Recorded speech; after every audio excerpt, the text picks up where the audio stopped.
Praise the Lord. தேவனுக்கே மகிமையுண்டாவதாக. உயிர்த்தெழுந்த இயேசு கிறிஸ்து நாமத்தினாலே வாழ்த்துக்கள். லிவிங் மிராக்கிள் மினிஸ்ட்ரி மூலமாக ஃபேஸ்புக் மற்றும் யூடியூபை பார்த்து கொண்டிருக்கிற உங்கள் அனைவரையும் தேவன் தாமே ஆசீர்வதிப்பாராக.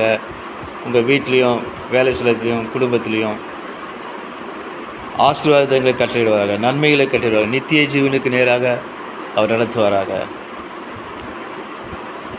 ஆமேன். இப்போது நாம் பார்க்க போகிற வேத வசனம் மார்க்கு எழுதின 10ஆம் அதிகாரம், அதில் 18 23 வசனம் பார்க்கும் பொழுது, ஏசப்பா அக்கறையை விட்டு வழியாக நடந்து போகிறாரு, யோர்தான் அந்த அக்கறையை விட்டு.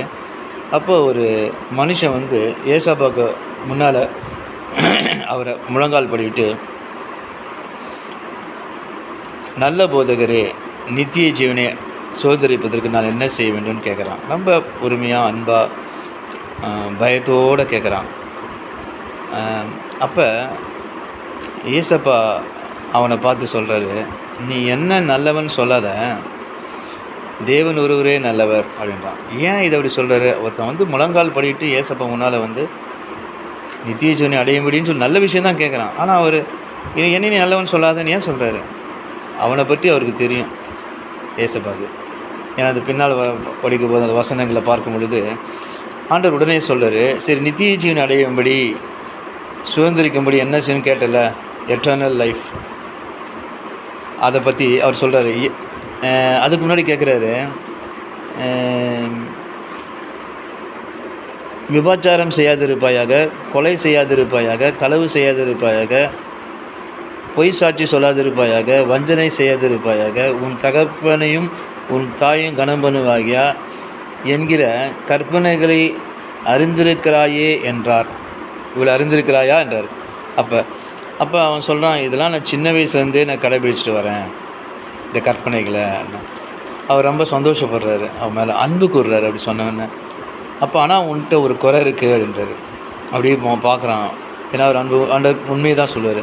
அவர் சொல்கிறார், நீ உனக்கு உண்டானதை எல்லாத்தையும் விற்று தரித்திரருக்கு கொடுன்றார்.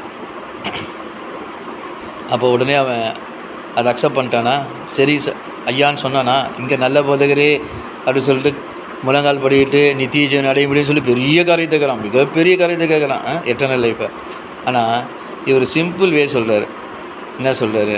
உன்னுடைய இது எல்லாவற்றையும் விட்டு தரித்திரருக்கு கொடுண்டார். ஒன்றும் இல்லாதவனுக்கு.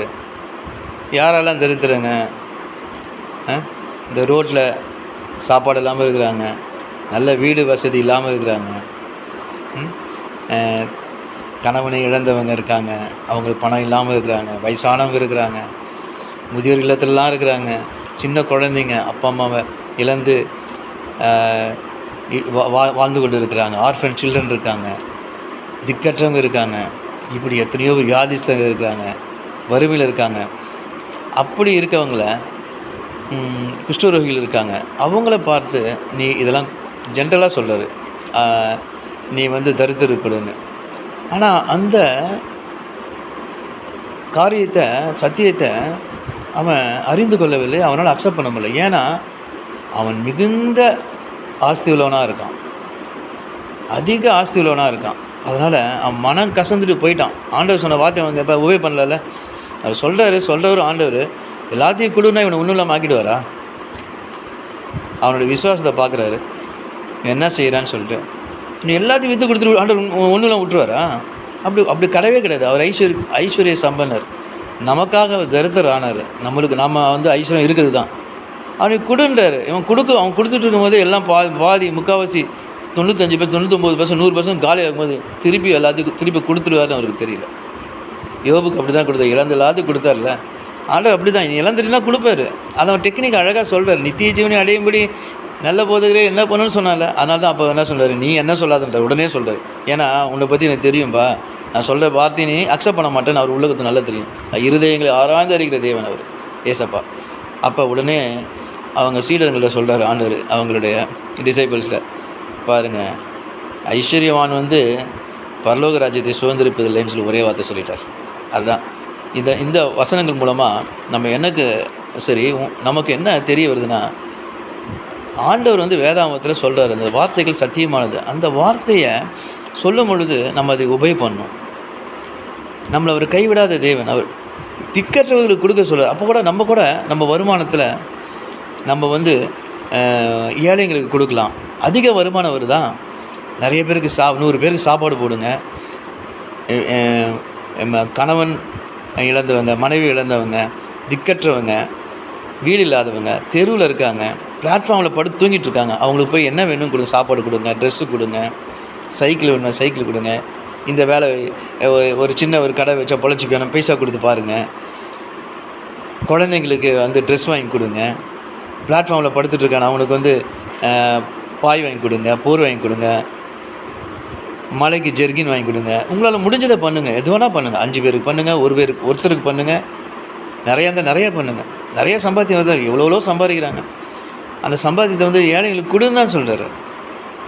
ஆனால் அது வந்து நமக்கு மிகவும் நன்மையுள்ளதாக முடியும்னு சொல்லிட்டு அவருக்கு தெரியும். அதனால் ஆண்டவர் இந்த வார்த்தை நிமித்தம் இன்றைக்கி நமக்கு யாரெல்லாம் நல்ல வருமானம் வருதோ, நல்ல பேங்க் அக்கௌண்ட் இருக்கோ, நல்ல சம்பாத்தியம் வருது, லேக்ஸ் கணக்கில் வச்சுருக்கேன், நான் கோடிக்கணக்கில் வச்சுருக்கேன் அப்படின்னா, நீங்கள் யாராக இருந்தாலும் சரி, நீங்கள் வாழ்நாள் ஆசீர்வாதமாக இருக்கும், நீடித்து இருக்கும். நோய் நொடிகள், வறுமை, பிரச்சனை, சண்டை, ஆக்சிடெண்ட்டில் சாகிறது, இல்லை எந்த இதுவும் தீங்கு உங்களுக்கு வராமல் ஆண்டவர் கட்டாயம் பார்த்துக்கொள்ளும். இது சத்தியமான வார்த்தை.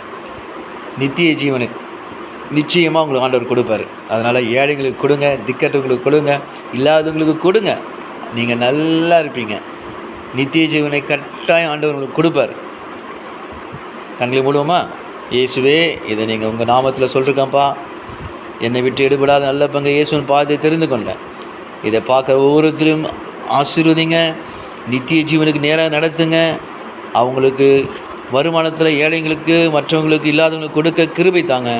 அவங்கள காத்து கொள்ளுங்க, வழிநடத்தாங்க. தடைகள் நீங்கட்டும், பண பிரச்சனைகள் மாறட்டும், வருமானங்கள் வரட்டும், வராத இயேசு சொத்துக்கள் எல்லாம் வரட்டும். சுகத்தையும் பலத்தையும் ஆரோக்கியத்தையும் கொடுங்கப்பா. பலவீனங்கள் மாறட்டும் இயேசு கிறிஸ்து நாமத்தில். இயேசுவின் தலைமையில் குணமாக்குங்க. இயேசு கிறிஸ்து நாமத்தில் ஜெபம் செய்து ஜெபிக்கிறேன், ஜெயம் எடுக்கிறேன். இயேசு கிறிஸ்து நாமத்தில் நல்ல பிதாவே, ஆமேன். Praise the Lord.